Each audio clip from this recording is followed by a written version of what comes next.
read it, which is on Amazon. Right, yes. So I have 2 books, but I've read The Royal Love, even though the other one came first. Yes. And so, what else? You can't really go back to Cambodia. You're free to go back to Cambodia. Yeah, Can you elaborate a little on that? Yeah, so I was a journalist, and I wrote about the truth. And the truth hurts.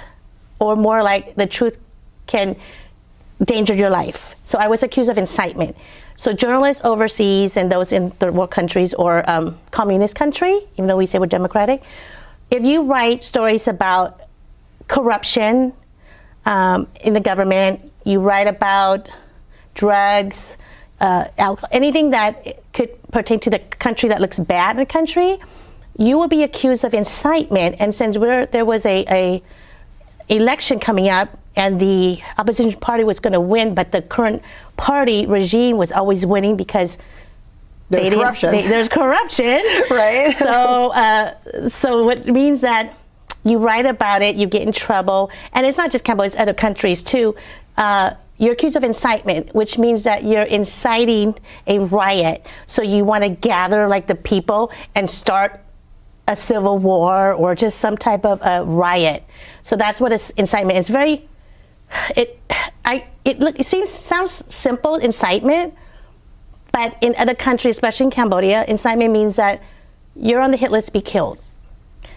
Other countries like Japan or, not Japan, but Middle East countries, if you write about the government, they will put you on camera and they'll behead you right there. The show. And you've seen that. Right. Because they were accused of incitement.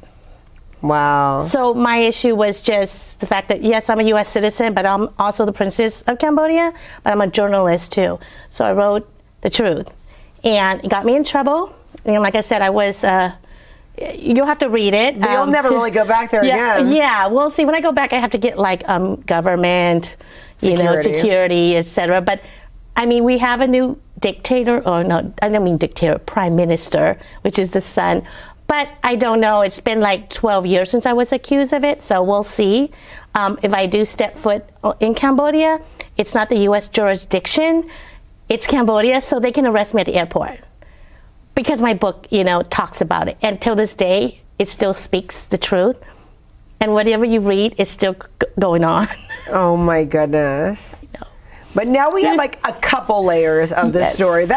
And you think that's the juicy part. Now we have some fast forward to some other juicy elements. Okay, so now we have the love life. We never talk about anybody's love life on the show, but now we get to. Yes. Okay, so let's fast forward to that. Okay, so I worked at Pelco, which is today, it's Fresno Clovis. It's like the best company to work for because they take care of the employees. It's the only American or U.S.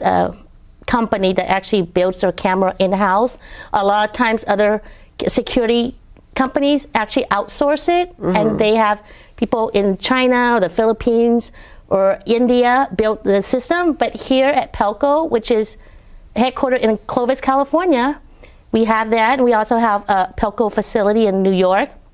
And we started having the little Pelco offices around the world. But it was the #1 video security surveillance company. And I worked for Pelco.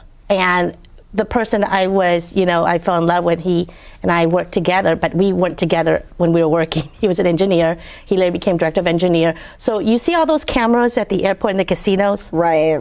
It's Pelco. They were the ones that designed it. It's all patented. So Dave and his engineer team patented those cameras.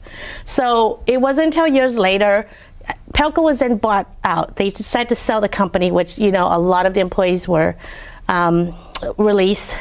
And they had to go find other jobs. So Dave was he got a job for Samsung, and he had to move to South Korea. So he was VP of Samsung in South Korea.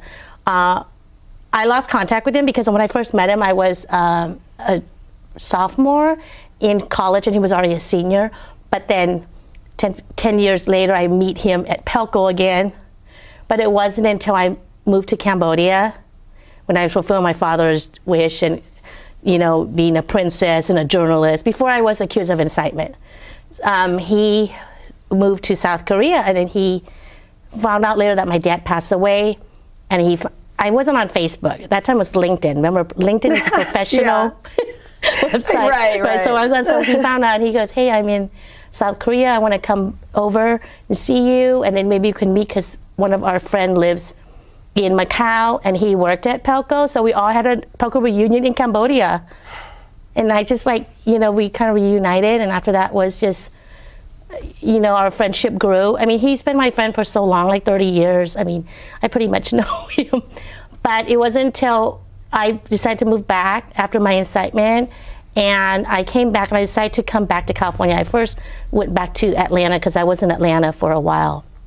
And then he moved back as well the same year, 2014. And he wanted to get together, and I just said, no, I think I'm just going to go with my life. And remember, I did not write the first book yet, Royal Rebel. And he's a big part of it, because he pretty much was there to give me advice during my darkest days when I was accused of incitement. And then you didn't have anybody else there either. Yeah, and he just was, he's always been a mentor to a lot of people, and he's also a good listener, good friend to a lot of people. So if people know him, they were blessed. And that's why when, I'll tell you what happened. If you know him, you're blessed, because he just has a big heart, and he's just there, and he cares for everybody. So we got together, and we became official. I said, okay, we'll get serious. And he didn't want to say anything, but he knew that we were going to have a future, but I didn't know until it took me a while. Then, I fell in love with him, and we said, oh yeah, let's, the following year. He met my mom the following year. It was Memorial Day weekend, 2018. He said, let's just go get married, but we got to ask his best friend to be the best man. So we'll go to Modesto, because he's from Modesto. So we drove on Memorial Day, 2018, and we went to visit his best friend, and he was so excited, and he, was just gave him the biggest hug. And I love to take pictures, and you always say this, pictures are worth 1,000 words. And this last picture of him and his best friend, Glenn, worth more than 1,000 words. This is the last picture that I took that he has with his best friend. That was it. So we come back, we had car issue, and it was steering to the right. So we're like, okay, we got to stop. It was already like midnight or so. So we just drove. We didn't get to Fresno till like 2 a.m. We thought that something would have happened on the freeway at 99, but it didn't. So we exit the first, which was 99 in Herndon, which by that time they didn't really have a lot of the shopping center and stuff right, yet. Yeah. Because now I go there because I work right by there. And if you guys know where Fresno, it's on Herndon, between Fruit and West. So there's that big, a lot of accidents happened. The brick wall. It was the first time that the brick wall crumbled down, the accident. The truck reared and went onto the medium and turned around, and we crashed into the brick wall. I could see the entire accident. And you were right there. I was right there.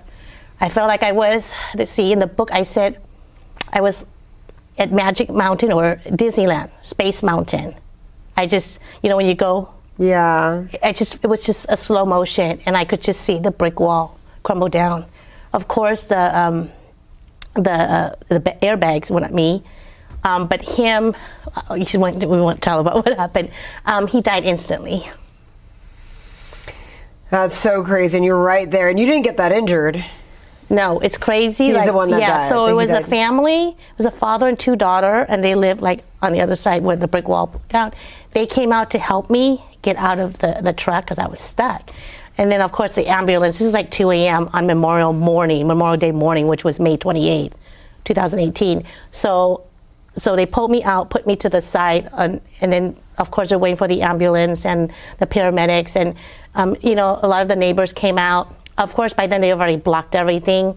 And I kept saying, don't worry about me, because they would, check me and make sure I was okay. I'm like, really, I'm okay, But it's just, I was, shocked.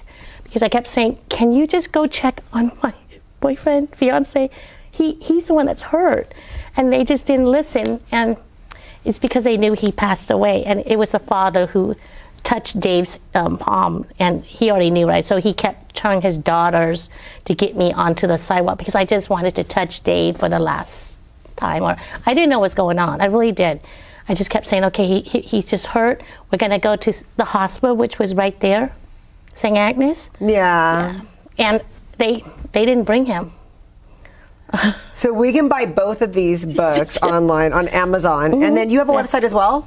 I don't. I did, but it's just the Amazon. So just go in and type in Royal Rebel, Soma Norodom, or Royal Love, Soma Norodom. Royal Love has an audio version. I love it. No, it's so good. It's so sad. So you have to be in the right state of mind. Yeah, you do. It's sad, but it's good. There's a very good twist. So yes, when you get into situations or when you experience stuff like that, you have to grow. You have to learn from it. So of course, I learned from going through the healing process. I learned from going to therapy, and that book actually talks about when I go into it, step by step, the homework I had to do, so I can heal. Because see, if you get into situations like this, you're going to either go one way, the right way, or you can go the other way, not the right way, which is going through drugs, alcohol, suicide. I mean, and it's so hard, and there's a very fine line between both, either way. So trust me, I did not want to. There was a time, especially that first couple of days when my friends came to visit. I was at my best friend's house because I was living in Long Beach. I was visiting Dave. And my friends and former Pelco employees came to the house and just kept quiet and listened because they just wanted me to just talk about, like the good things, the good times about Dave, and they would remember good things about Dave. And that's what the book is about, is a tribute to Dave because he's helped so many people, especially me. And I just wanted to dedicate so his family and friends can keep something of him. And you can see, when you read it, you can see the quotes from those who, I mean, it's so touching. There were so many people, I was like, I couldn't even keep up. I was like, he really did touch a lot of lives. He did. He's a humanitarian, and But so are you. That's why it's a good fit. Thank you. We're fit, because we travel the world. We're humanitarians. We love, people want to always help people. The best, like I said, it's better to love than not love, though. And so that type of love was like something you experience once in your lifetime. And for me to be able to do that and then actually go through this issue, go through the tragic accident and get to tell people about it and also to help people, I always think that's probably like the reason why we're here on Earth. You got to leave something behind. A legacy. I love your stories. Everyone needs to go out and buy it. I love it. I can't wait to keep on seeing what you're doing. We can all follow her on Facebook. Yes, Soma Norodom. Because there's a lot of great things happening later on this year or whatever. We do have a good light at the end of the tunnel with that story. Yes. And the light. And so if you have hope, I always say that, if you have hope, you can heal. I'm slowly healing from PTSD, from a lot of things. But you know what? The best part is I have a great support system, my family and friends and my coworkers and former coworkers from Pelco to my current, job where I work. But it's just, you got to have that support system. If you don't have the support system, it's hard. You can't just go through it by yourself because you do need that to push you and to go. You can do it. You can do it. We don't know how long, the process is. It just depends on you. Like I said, it took 5 years. I couldn't finish writing the book because I had writer's block. I come back and I had to deal with the situation. I had to drive past the accident site. And what happened was, so I go back to Atlanta. For 4 years, I could not write this, and I wanted to write about the story. I couldn't do it. I come back. I decided to move back 2 years ago. And I drove by the accident site, and within an hour, I went to work, and I was just crying. I finally told my boss what happened. She's like, oh my gosh, Soma, I'm so sorry. It's okay. This is just part of it. So going through that healing, then I had to go to therapy again.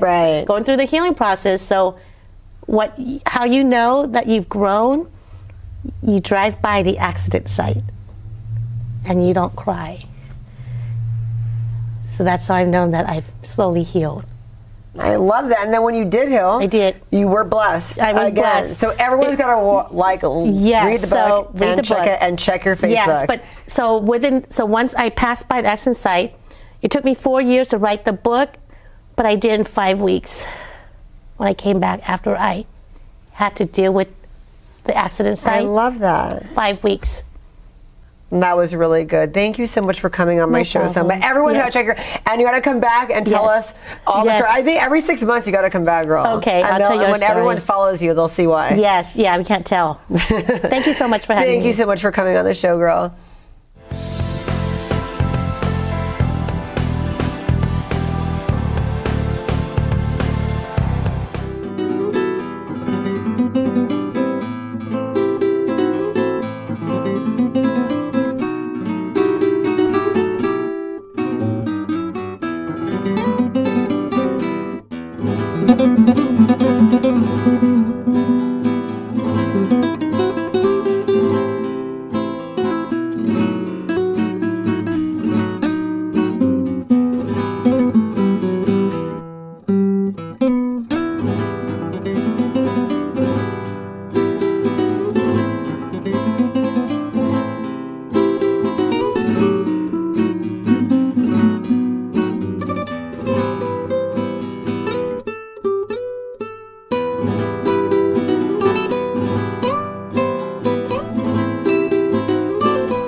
Thank you for coming on the show today. Thank you. Okay, so I'm really excited. You are running in Madera. Tell our viewers when you decided to run and what you're running for. Just decided this year to run. Like I said, I was putting the ball around about 4 years ago to run. And this year I just got really serious about it. Currently live in the district, and I recognized that there's a lot of issues that was going on. And the biggest thing was our hospital closed. So I decided, you know what, about May-ish, I really got serious. June came around, and then I really got serious. And before I knew it, I was signing papers and getting a campaign manager and pushing forward. So as of we sit today, I am currently a qualified candidate, which means all my paperwork's turned in. Bank accounts are open. I have staff, and I'm running for Madera County, or actually Madera City Council District 6. So that's the seat that I'm running against. There's currently an incumbent in the office, and he's been in office for the last 4 years. So I'm looking at this year as unseating him and winning the district. And I have no doubt that I will do that. So. And you come with a lot of experience to bring to the table. Yeah, I do. I'm homegrown in Madera. I've been there. I've lived there all my life, except when I was in the service. And you served for Marines? Marine Corps. I was in the Marine Corps. I was down at Camp Pendleton during the Gulf War era. At that time, I was injured, so my career was cut short. But I came back to good old Madera, and it was just too expensive to live down in San Diego at the time, so I came back to Madera, and then I started getting a job in law enforcement. So I've been working in law enforcement for the last 28 years. I started off with Madera probation, and then I went to Fresno probation. In between that, I was certified as an EMT with Madera County, Fresno County, and Kings County. Never really did nothing with it about the EMT school.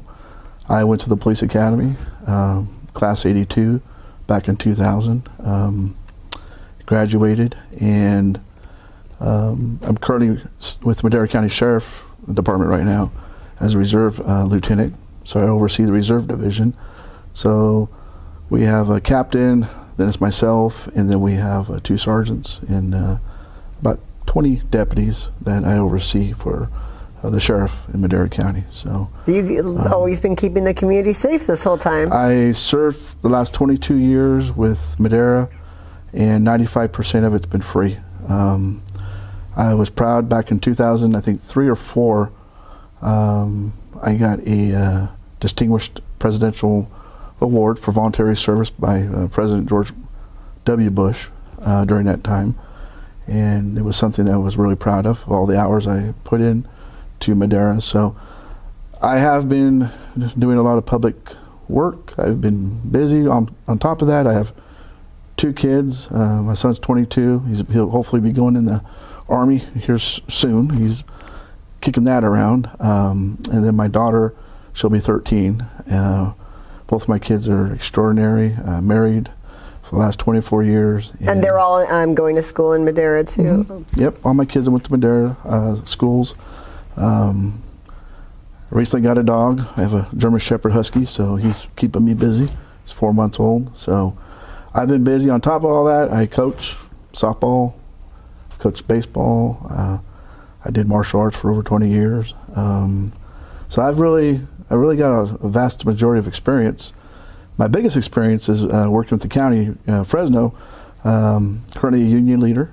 And I've represented my department, which I represent for about 400 supervisors within Fresno. I've helped with contract negotiations. I've done about 7 of those throughout my time with the union, which, I champion employees' rights and benefits.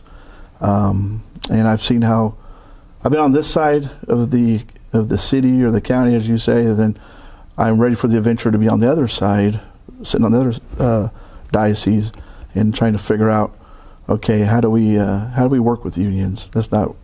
Unions aren't bad; they're there to protect workers' rights. But how can the city and the unions both work together, figure some stuff out? It doesn't have to be an arch enemy of each other, but there is times where difficult decisions are made, and I remember back in 2009, worked for the county. We lost 9% of our wage, and we were furloughed, and of course the economy crashed during that time. So wow. I've gone through it. I've lived through it. So all that pushes me to the seat that I'm seeking. And I think that I am the best qualified candidate. And I'm not just trying to be saying that just to be arrogant, but you put me and the incumbent side to side. There's really no match, Right. But it's up to the voters, and that's what it's up to. I can run the best campaign, but if I don't engage in the voters, and I went out, and the last 2 months I've been walking and talking to people, handing out flyers. I got 49 signatures, only needed 21 to get on the ballot. Nice. And every one of those signatures was a hard sell because I had to go out, walk my district, which is over 17,000 acres. Everyone's so far apart, yeah. I started using my car. So what I started doing is I was driving around at night. I go, people have to be out. So I was driving around and I go, oh, there's somebody out talking. So I get out and talk to them. Of course, they're thinking, what am I selling? And I say, look, I'm not selling nothing. I'm just trying to engage. I got people registered to vote. I got people engaged. And quite frankly, people are really tired right now of where we're sitting at within the state. And they're really tired of the what's right is wrong and wrong is right. And what exactly is going on with Madera, by the way? Because we, since I've lived here, I grew up here, but then I moved back here 7 years ago. I've seen, you said, the hospital closed, and there's a serious water crisis. And really in that area specifically, where they're really trying to charge and tax people to use water, as a lot of crops have gotten out. What do you think about all this, and how do you want to fix that? Well, currently you're right, there's been a lot of issues, and I think it's really Madera's a smaller community. They say it's about 60 to 80,000. It's more than that. Madera's well over 100,000 just in the city. The water crisis, we went on a tier system a few years back because of all the water crisis, and it's like PG&E. They started charging you by tiers, and the more you used, the more you got charged.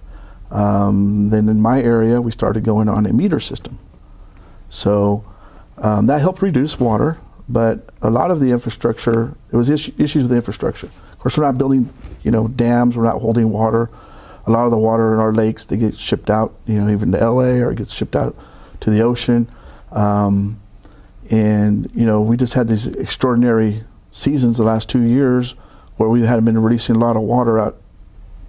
Just, you know, I think they had to release Millerton like 2 or 3 times, right, just to bring it down. And the snowpack, it was awesome, but we're rebuilding out of that. The one thing I did see that was really dangerous was our fire seasons, where, you know, we spark. It takes one spark out in the mountains, and then you got acres and acres and acres burning, and gets out of control quick. I remember in 2020, I was up at the Creek Fire up there for, man, I worked up there for a couple months as a reserve deputy, and just doing evacuations, you know, watching, make sure there's no looting going on, actively going into fire situations, and making sure people were evacuated. So Madera's had a lot of challenges, and right now on the city council, there's some challenges that's been going on, and, you know, some of it's political. Well, actually, majority of it's political, I'd just say. But I'm being endorsed right now by 3 city council members that are currently on the board, or the city council, and great people. And it's from both sides of the aisle. So this is not a Republican or a Democrat. This is a bipartisan, let's get in people into the city who can do the job and who can make the best decisions for the city right now. Because I always say, even on my campaign sites, I say, this is a Madera problem. This is not a Republican or Democrat. This is a Madera issue. And if we don't fix it as a community, we're still going to be stuck, you know. And my theme for my campaign is focused on the future, because I think that's what we need to do. Too many times we just focus in the moment, or we focus what's best for, you know, John Jasper, or, you know, city council member, this person, that person, whatever. And we need to focus on what's good for the whole. So what are some of those things that you're going to do as far as a water crisis, the fire crisis, and... Yeah, public safety is my #1 concern right now. We have a young police department. There's been a lot of brain drain right now, where officers have retired out because of their age, or medically retired out, and we have a lot of new folks coming in. And these new folks, they're straight out of the academy, and they're still learning, but they need veteran officers to say, hey, slow down a little bit, or you're doing this wrong, you're doing that wrong. So right now, I like to see the police department go out and get some laterals from other agencies, bring in some experience, you know. Not saying they don't have experience right now, but you need some sergeants, you need some, you know, officers, not just straight out of the academy, because those are learning curves. And as it sits right now, when you come out and work for an agency, you have to be mentored. And if there's mentors that haven't been properly mentored, it's a trickle-down effect. Oh, yeah. And so that's my biggest thing. In the fire department, we have a great CAL FIRE relationship with CAL FIRE. I was just meeting with the fire chief a couple weeks ago. I did a tour of the station with, I'm in the Citizens Academy over, so we get to meet all the department heads. Nice. So got to meet with them. I got to figure out, you know, there's 3 firemen right now in the fire departments. We have 3 stations in the city, but they have mutual aid with the county. So wherever the fire is closest, if it's a county or a city truck, they will go out. Huge partnership right now with the county and the city. The firemen are really doing what they have to do to make public safety. But years ago, there were 6 firemen in the station. We're down to 3. Wow. So I was told to actively fight a fire, it takes 4 firemen, you know, 2 to set up lines, 1 to set up the engineer to set up the water pressure, and 2 to actively go in and, you know, do search and rescue, whatever they ask to do. Wow. So right now, that's one of my goals, is to increase fire safety. Okay. And our paramedics, the city contracts out with a private company, and they're being overran because we have no hospital right now. How do you feel about that? I mean, that's... Well, it hit home personally. Back in December, my dad was in a convalescent home, probably about 5 minutes away from the hospital, and he went into cardiac arrest, and they ended up having to ship him to Fresno But on 41, Avenue 12 and 41, he ended up going back into cardiac arrest, and took him to Valley Children's where he passed. So if that hospital would have been open, I would have still probably had my dad today. That is... And that, I share that story wow. with people, and I've heard other people echo the same stories. Well, yeah, not the first time I've heard this story. They have done improvements, and I know they've hired everybody back into the, as far as maintenance. They got a new management group that's actually the owners of the hospital, and they're trying to reopen it right now. I just went to a town hall they had about 3 weeks ago. They have all the MOUs in place. They have their permits are coming for the hospital, because they have to have a pharmacy permit, biohazard permit, all this permits you can think of that California and the federal government requires. That's a part of the delay, right? And why it hasn't opened correct. Right. Now they have to hire employees. So, right. So that's probably one of the last things they need to do, because you have to have everything in place before you hire somebody. Of course. And looks like a very good company that's going to run it. I don't know if you've seen it, but it's all white and gray. They painted it. They put new palm trees in. They get ready to do the parking lot paved. So the hospital it's coming. I probably won't be open this year unless they get everything fast tracked. But I'm thinking by the first of the year, hopefully it'll be open. Right now we're surviving by clinics or going to Fresno. And when I was talking to some board of supervisors in Fresno, I honestly didn't see how the hospital impacted Madera very heavily, but it also impacted like communities like Kerman, Fireball, right, Mendota, because they would all go to Madera because it was quicker to get in. So, Madera, like you said, is bigger than people think it is. Madera's a big city. Yeah. So from my house to the hospital, I had to map all this out in case there was ever a medical emergency. Not Hanford, but the hospital in Merced is about an hour. Mm-hmm. And then there's a hospital, if I'm going to go to CRMC or to, I think that was about a good 30-minute drive.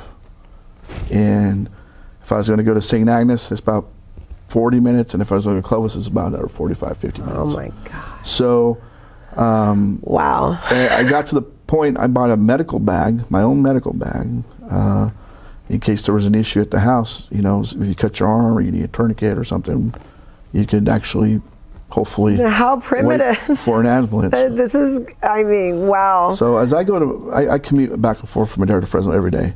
And sometimes I take Avenue 12, and I will see ambulances coming out of the city, at least 1, 2, maybe 3, and then one going back in. And if it wasn't really for mutual aid, like American Ambulance coming in and helping, we've seen an increase in calls and talking to law enforcement agencies that surround Madera, like the Sheriff's Department, CHP. They're responding to medical aids now because they're first responders, where normally they wouldn't respond to that stuff because you would have an ambulance in a hospital nearby. So there's been a lot of injuries where I think people have succumbed to them because they can't get proper help fast enough. And we all know it only takes, 5 to 7 minutes before, you could die if you don't get the proper help. Right. I took some classes, and they say the national ambulance response time is anywhere from like 12 to 15 minutes if you're lucky, if one's in the area. So that's some of the goals, and the other goals I have is infrastructure. We've had the southwest part of town. We had a infrastructure collapse over there. Some sewer lines, and it even swallowed a big rig. Wow. Yeah, and it was all over the news. And my campaign manager. And that was in Madera. That was in your county. That happened. That was in it was in Madera, and okay. It was pretty interesting because when they were pulling out the big rig, they actually dropped it again. I thought that was on 9. I didn't even know that was Madera. Okay. The sad part is, when I was campaign walking, I ran into the owner of the big rig. Of the big rig. No way. Yeah, and it was he lost the whole rig, and he's out a lot of money. and stuff like that. And he told me his employees on workman's comp. So who's responsible for that? I'm really curious. Right now, there's probably litigation going on between who's responsible and how it happened and all that. So I haven't gotten the meat and potatoes of that stuff, but you know, when a sinkhole opens up, something happens, you know, people start wondering, how did that occur? So we pulled the infrastructure for District 6, where I'm going to go in, where I'm going to represent, and our infrastructure is good. I will say our crime's not good. We pulled stats for the last 4 years, and we were trying to find out, okay, how's the crime been over there? And from 2020 to 2024 is over 50% risen in that area. Yep. And those sources are from the city. We actually asked the city police department, because they have a crime staff analyst on staff, and we just looked over them today, and there were 757 crimes reported in that district in 2020, and we are on track this year for over 1,830. So that is over 50% increase in crime, and that's from everything from stolen cars to noise disturbances, domestic violences. I get it. You know, everything. But can you imagine the calls for service? If you're, say you were the officer working in that area, it's just tremendous. Oh, I know. In like certain parts of this town, they won't even come out anymore for, you know. The good thing about Madera is they still respond to everything. It's great. That's why I like living there. It might take a little bit longer, but you will actually get to talk to somebody if you request it. Will they get to come there though? Yeah. That's good. We have over 11,200 people in my district. So it's the third largest district size-wise, and it's the second largest population-wise. So, you know, I'm just trying to make things a little bit more safer. I currently live in this district. That's what's concerning. And for crime to go up, double. That's wow. You know, and think about it. That's even with, you know, the goalposts being moved as far as what's a crime today and what's not a crime 4 years ago. You know. Yeah, so that's even worse when you put it like that. Wow. Think about it. I mean, you know, and things, you know, being reported. There's a lot of people that don't report things. So we're talking reported crimes. Right. And I'm sure it's be a lot more if, you know, things were reported or and reported in progress. But they have a great leader over there right now, the chief of police. We have a great fire chief. They're trying to keep the lid on things. But that's one of my goals, is to support them. On Juneteenth, I did do a ride along with Madera PD because I wanted to see what was going on. So I went in there. I said, hey, you know what? I had the day off. Let me go spend the day wisely. So I went in, did a ride along. And the third thing is the homeless. We have a huge homeless issue, like any other city. But when it's smaller and more compact, you know, a couple years ago we had the homeless that lit a fire in the Fresno River and burned down 2 homes in Madera. So 2 families lost everything they had. The city, the county, and other municipalities got together. They cleaned up the river. So when they cleaned up the river, everybody came out of the river. So now they're on the north end of Madera, the northwest end of Madera, where all the shopping centers at. You know, when I was riding with Madera PD, I seen them behind stores. Oh my goodness! There was a lot of issues over there. So there is a task force now that they started in mental health, like a liaison task force, with a couple agencies, you know, getting involved and making sure that we can get the homeless proper places to live. I'm currently working with a homeless veteran. He served in Vietnam. My campaign manager and we got him a social worker. We got him hooked up, hopefully get some housing. So we're tackling problems ourselves, you know, and that's what it takes. Go out, you see a problem, tackle it. Right. And, you know, the guy, we text each other every morning, hey, how you doing? He's currently living behind a business, but he's in the field.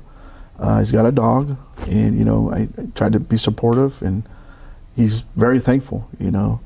And he's like, you know, it broke my heart because he was listening to the radio, and he goes, you know, he's a big Giants fan. He's like, the Giants are my family because that's all I listen to every night, you know. And I was like, man, it was heart moving. But we've done our best, to try to get them some. But that's engaging. That's going out, engaging in your district. Going above and beyond. And that's what I do. I mean, if I wanted to brag on back, I took pictures with them. We didn't do none of that. How can we support you as a community? Where can we go? Can we donate to your campaign? And are you going to let us know about your speaking engagements? Because you seem really personable, and anybody can come and ask you questions if they have any. So we're going to have a kickoff. We're planning a kickoff on August 9th. Okay. At the VFW in Madera. We're still getting the area secured. That'd be the kickoff meeting or party or rally, whatever you want to say it. Everybody will come, and then we will give out information about my website. I do have up. It's Vote for John Jasper, Madera District 6 at GoDaddy.com. I'm also on Facebook, so if you just go John Jasper for Madera District 6, I'll come up on the Facebook. Yes, John Jasper for Madera District 6. And then they can also send you messages too. Correct. If they want to, and everyone should follow him so we could see. So all my email websites on there. Okay. My email. If I don't get back to you, my campaign manager will get back to you within 24 hours. We have sent out over 250 letters for support. I've got businesses supporting me now. The thing is getting people to vote, engagement. I think this year it's going to be a bigger turnout because it's a presidential election. Right. Everybody comes to a presidential election. Right. They want to vote. Another engagement we're going to have August 10th. We'll be at 3 different parks in District 6. So I'll be at the Parkwood Park, and I'll have that on my website also. Okay. I'm going to do a meet the candidate. You got questions? Come on out. Bring your lawn chair. That's where we need to be. And then that'll be at 10 o'clock. At 12 o'clock, I'm going to go to McNally Park, which is it's the same district but different part of town. And we're going to talk about the same thing. We're talking voter engagement. And then 7 o'clock, I'll let it cool off a little bit, and I'll be over at KB Homes in another park. So there's 3 parks in one day. Love it. We're engaged. Beyond that, just door knocking. We're going to have boots on the ground, going out, saying, hey, are you registered to vote? If you're not. As I was walking around gathering my signatures, I ran into a family of like 6. Nobody's registered to vote. So I said, okay, I had some voter cards and say, hey, nice. Here you go. They're in Spanish and English. And then I walked away. I go, I hope they vote for me. That'd backfire. Thank you so much for coming on my show today. We're going to go to the website, and it's John Jasper for District 6, Madera. For Madera District 6. Yeah. And then if you just go to my Facebook page, it'll navigate you to everything. So John Jasper. Yeah. So everyone's going to follow you. Thank you so much. You are awesome, and I hope you win. Thank you. Thank you for having me.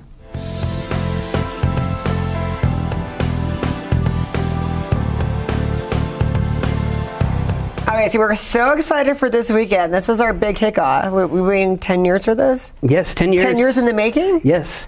Fighting Spirit Pro's rebirth.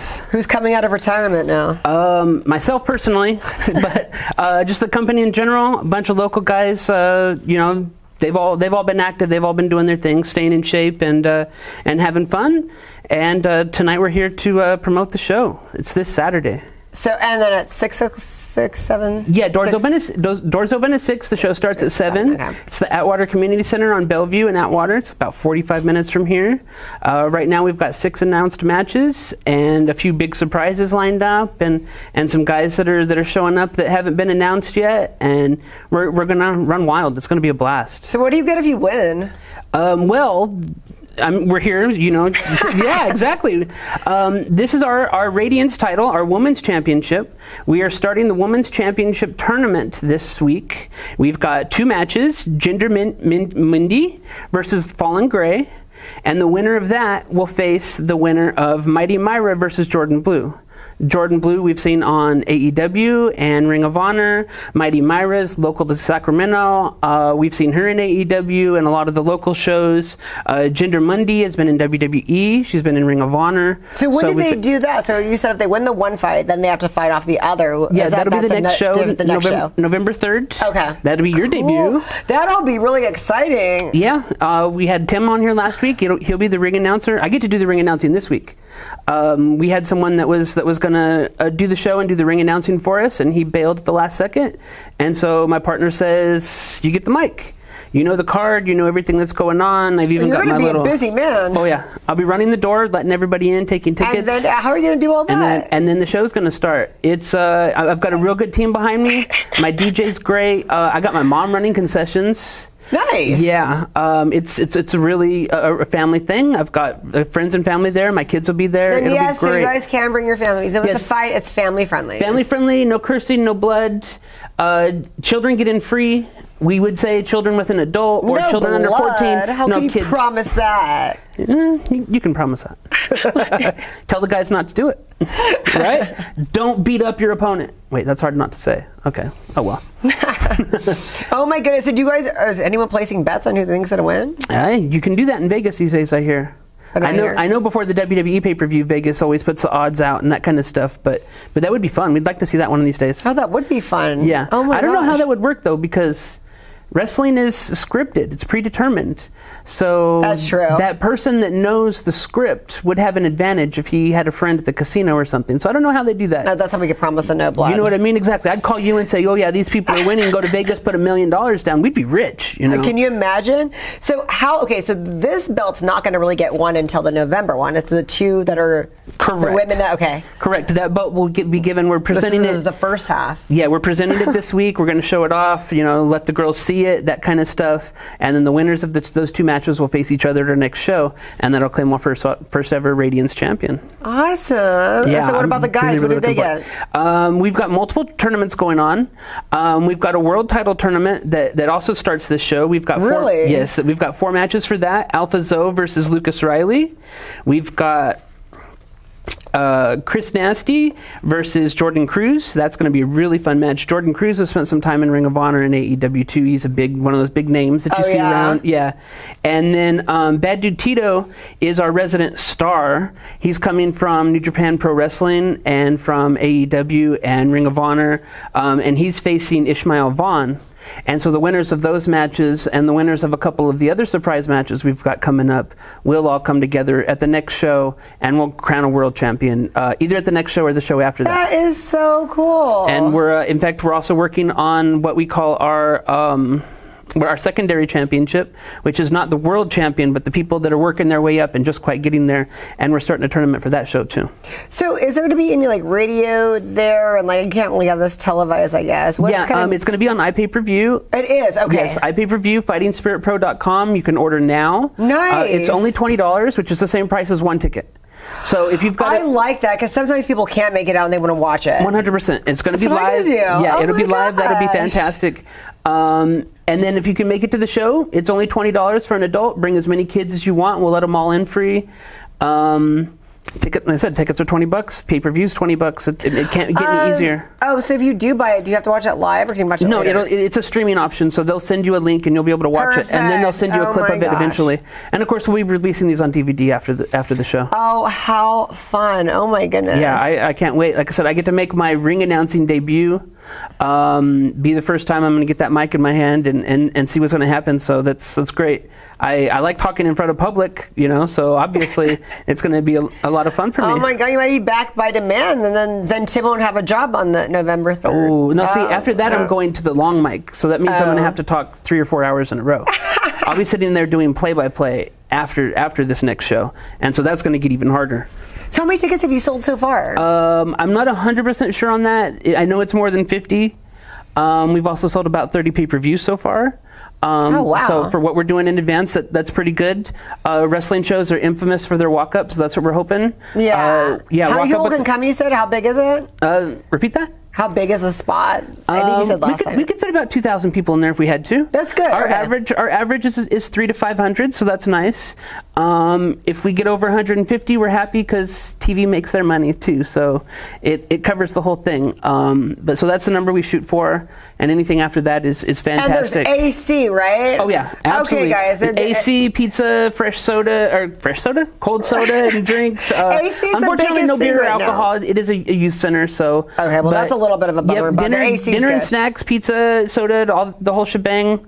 My mom puts on a real good spread. I love that. Well, right now AC is a big thing. I'm tired of going places and being hot, so 100%. if we don't have to sweat, we're good. Absolutely. The guys in the ring should be the only ones sweating at the show.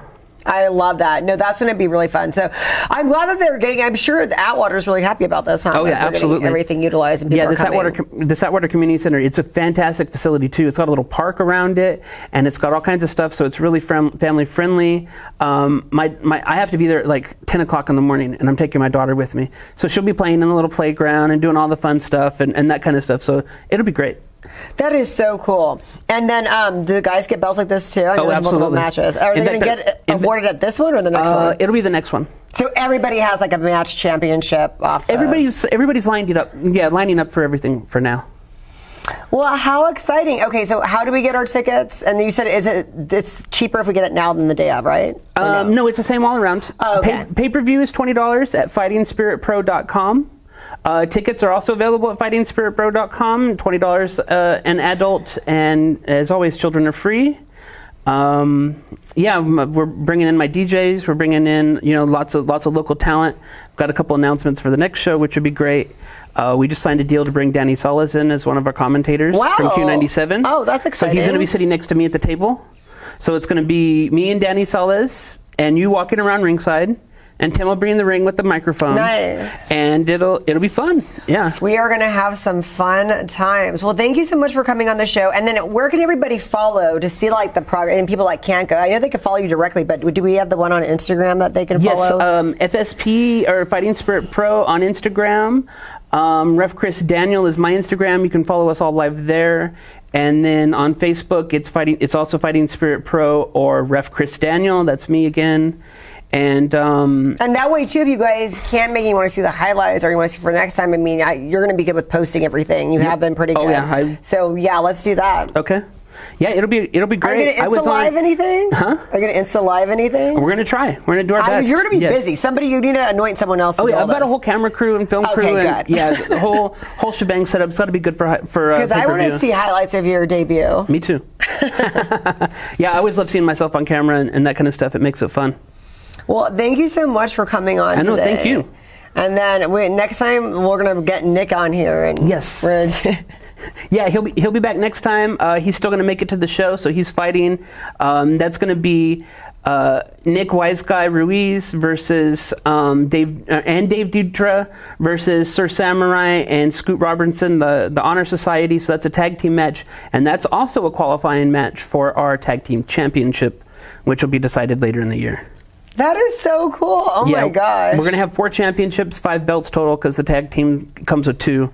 And we're not going to go crazy like some of the other people do. What do they do? Well, there's a company that we all watch. He's got like 37 belts and 40 people.